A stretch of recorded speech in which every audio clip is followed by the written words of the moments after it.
6 Minute English. From bbclearningenglish.com.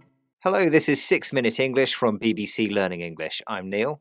And I'm Sam. The Olympic Games happen every 4 years, and the most recent Games were held in Tokyo this summer. Did you watch them, Sam? Yes, I saw British swimmer Adam Peacy win a gold medal, and my personal favourite was 13-year-old Sky Brown, competing in an exciting sport which was added to the Olympics this year, skateboarding. Olympic athletes inspire people around the world to take on new challenges, eat healthily, and get fit.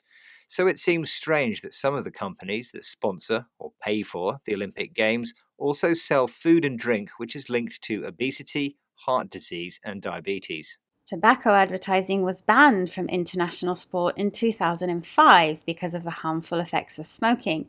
But other companies selling less than healthy products still sponsor big sporting events. These could be sugary drinks companies or others who sell fast food, hot food like hamburgers that is quick to cook and serve, but which is often unhealthy. In this program, we'll be asking whether it's right for companies selling unhealthy products to sponsor sporting events.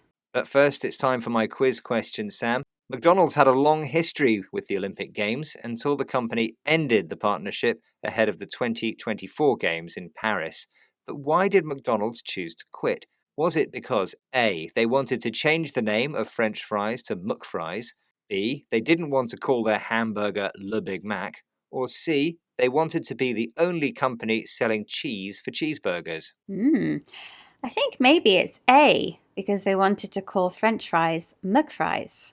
Okay, Sam, we'll find out the answer later in the programme. Someone who is worried about the relationship between fast food and sport is Dr. Sandro Di Maio. He worked for the World Health Organization, specializing in obesity before starting his own public health agency in Australia. Here is Dr. Di Maio speaking with BBC World Service programme The Food Chain about the problem with unhealthy brands and food products. By having their brand alongside a young person's favourite sporting hero on the chest of their national team, it does two things.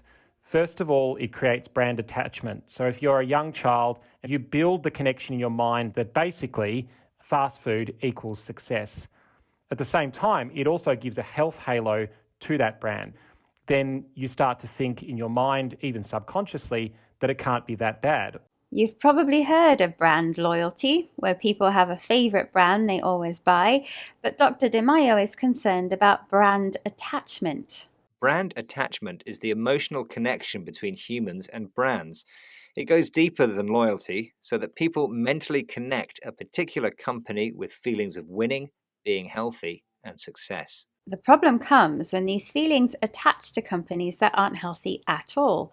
Dr. Di Maio says this creates a health halo, the belief that something is good, like an angel's halo, even though there is little evidence to support this. On the other hand, fast food and fizzy drink companies invest large amounts of money in sport, over $4.5 billion since the 2016 Rio Olympics, much of it supporting athletes around the world. Yes, with travel, training and equipment, the cost of being an Olympic athlete can be huge.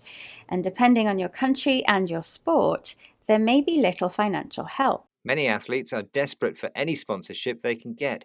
But does that make it right to promote unhealthy eating in return? Not according to Dr. Di Maio, who thinks people should worry about the nutritional value of fast food, as he explained to BBC World Service's The Food Chain. When we think about foods and beverages of public health concern, we tend to start by talking about highly processed foods, so particularly ultra-processed foods.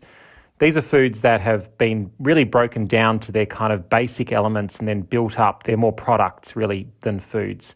You know, they're made in a laboratory, not a kitchen.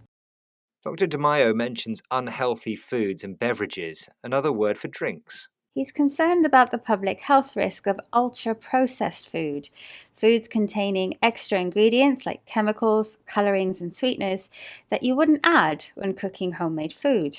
A potato, for example, is natural, minimally processed. Bake a potato and it becomes processed. Make French fries and it's ultra-processed. And speaking of French fries, Neil, what was the answer to your quiz question? Yes, I asked Sam the reason behind the decision McDonald's made not to sponsor the 2024 Paris Olympics. And I said it was A because they wanted to call French fries McFries. Which was the wrong answer, I'm afraid. In fact, McDonald's wanted to be the only company allowed to advertise cheese so it could boost cheeseburger sales. This didn't go down well with officials in France, a country with over 1,000 different types of cheese.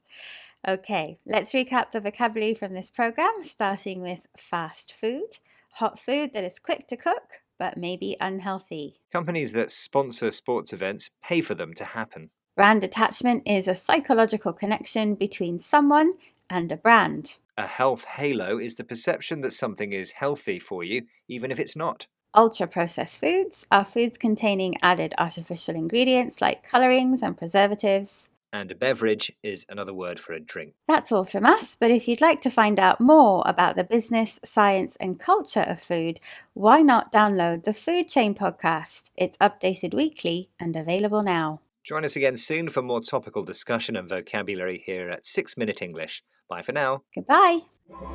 6 Minute English from bbclearningenglish.com.